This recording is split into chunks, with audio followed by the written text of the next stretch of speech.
Hello friends, welcome back to my channel.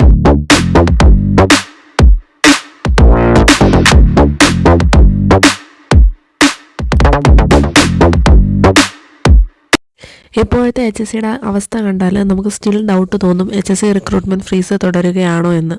ഇതിനെ തുടർന്ന് cork university ഹോസ്പിറ്റലിന്റെ ഫ്രണ്ടിൽ ഹെൽത്ത് കെയർ വർക്കേഴ്സ് പ്രതിഷേധം നടത്തി. തുടർന്നും പല സ്ഥലങ്ങളിൽ പ്രതിഷേധം ഉണ്ടായിരിക്കും എന്നാണ് അറിയാൻ കഴിഞ്ഞത്.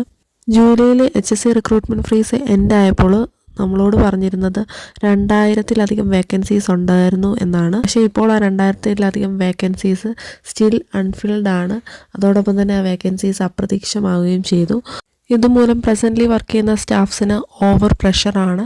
സോ ഇതിനെ തുടർന്ന് ഹെൽത്ത് ആൻഡ് വെൽഫെയർ 4000 മെമ്പേഴ്സിനെ വെച്ചൊരു സർവേ നടത്തി.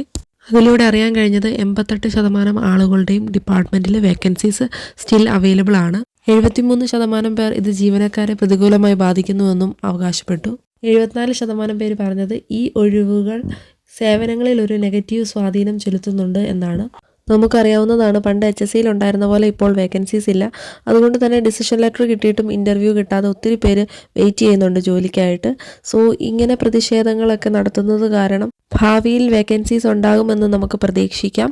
ഹെൽത്ത് മിനിസ്റ്റർ അനൗൺസ് ചെയ്തിരിക്കുന്നത് 3300ഓളം സ്റ്റാഫുമാരെ അടുത്ത വർഷത്തേക്ക് റിക്രൂട്ട് ചെയ്യുമെന്നാണ്.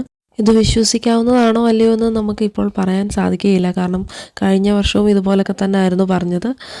പക്ഷേ അതുപോലൊന്നും നടന്നില്ല. എനിവേ നമുക്ക് പോസിറ്റീവായിട്ട് ചിന്തിക്കാം.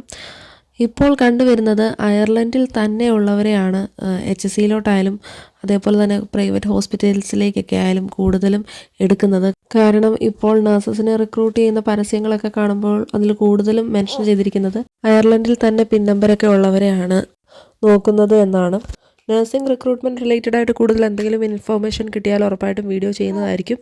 അല്ലെങ്കിൽ ഇൻസ്റ്റാഗ്രാമിൽ പോസ്റ്റ് ആയിട്ടെങ്കിലും ഇടുന്നതായിരിക്കും.